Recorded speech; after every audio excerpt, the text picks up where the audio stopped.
राज्यातल्या सर्वप्रथम शेतकऱ्याला सांगू इच्छितो की आज 24 तारखेपासून हे पावसाचा जोर आणखीन वाढत जाणार आहे, म्हणजे 24, 25, 26 असा वाढत जाणार आहे आणि जवळपास 10 जुलैपर्यंत म्हणजे 10 जुलैपर्यंत चांगला असा सगळीकडे पाऊस पडणार आहे, सगळ्या शेतकऱ्याची पेरणी होणार आहे. म्हणून हा अंदाज सर्व शेतकऱ्यांनी लक्षात घ्यायचा.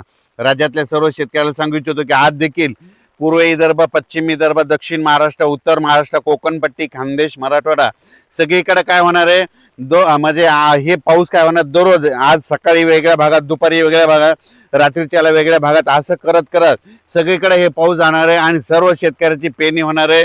म्हणून हे अंदाज सर्व शेतकऱ्यांना लक्षात घ्यायचा. शेतकऱ्यांना घाबरू नका, यावर्षी पेरणी होणार म्हणजे होणार. तुम्हाला एक म्हटलं होतं ना, 1 जूनच्या शेवटच्या आठवड्याचा एक टप्पा राहील, जुलैचा पहिला टप्पा एक राहील आणि जुलैच्या 10 जुलै ते 15 जुलैमध्ये एक टप्पा राहील. पण सगळ्या शेतकऱ्याची पेरणी होणार आहे. म्हणून हा अंदाज लक्षात घ्यायचा.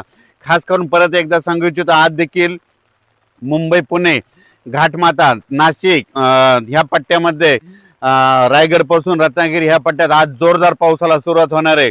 आणि त्याच्यानंतर काय होणार आहे की ते पाऊस संभाजीनगरकडे, उत्तर महाराष्ट्राकडे, जळगाव जिल्हा, धुळे जिल्हा, नंदुरबार जिल्हा, नाशिक जिल्हा, अहिल्यानगर जिल्हा, बीड जिल्हा, परभणी जिल्हा, जालना जिल्हा, बुलढाणा जिल्हा, अकोला जिल्हा, अमरावती जिल्हा, भंडारा, वर्धा, नागपूर, यवतमाळ सगळीकडे हे पाऊस काय होणार आहे. ह्या जवळपास या 3-4 दिवसामध्ये 30 तारखेपर्यंत सगळीकडे पडणार आणि सगळ्या शेतकऱ्याच्या पेरण्या लागणार आहे. म्हणून हे अंदाज लक्षात घ्यायचा. त्याच्यानंतर मला सातारा, सांगली, सोलापूर आणि धाराशिव, लातूर जिल्ह्यातले फोन आले, तिकडे पाऊस पडला म्हणजे हे गेलेलंच नाही. तर त्यांच्यासाठी आनंदाची बातमी, त्यांच्याकडं म्हणजे आज 25 म्हणजे 24 आहे, आजच्याला सुरुवात होईल, पण तिकडं मात्र 25 ते 30च्या दरम्यान सोलापूर जिल्हा, लातूर जिल्हा, सांगली जिल्हा, सातारा जिल्हा, कोल्हापूर जिल्हा जोराचा पाऊस पडणार आहे आणि त्यांची देखील पेरणी होणार आहे. म्हणजे पश्चिम महाराष्ट्रात देखील चांगले वडीनाले वाहतील असा पाऊस पडणार आहे. म्हणून हा अंदाज सर्व शेतकऱ्यांनी लक्षात घ्यायचा. ज्या भागाकडे अद्यापही पाऊस आलेला नाही त्यांच्यासाठी आनंदाची बातमी, म्हणजे आजपासून त्या भागात देखील पावसाला सुरुवात होणार आहे. आणि त्या ज्या भागात अद्यापही पाऊस पडला नाही आणि त्यांच्याकडे पाऊस पडल्याच्या नंतर चांगली ईदभर ओल गेली, तुम्ही तुमचा पेरणीचा निर्णय घेऊ शकता. कारण की तुम्हाला सांगू इच्छितो, पावसाळ्यामध्ये कसं असतं, मान्सून आल्याच्या नंतर पहिला पाऊस पडतो आणि त्याच्यानंतर येतच नाही. पण हे अशी परिस्थिती आहे. आज आहे 24 जूनला, आज तुमच्या भागात सुरू झाला, लगेच 2 दिवसांनी परत तुमच्याकडे येणार आहे.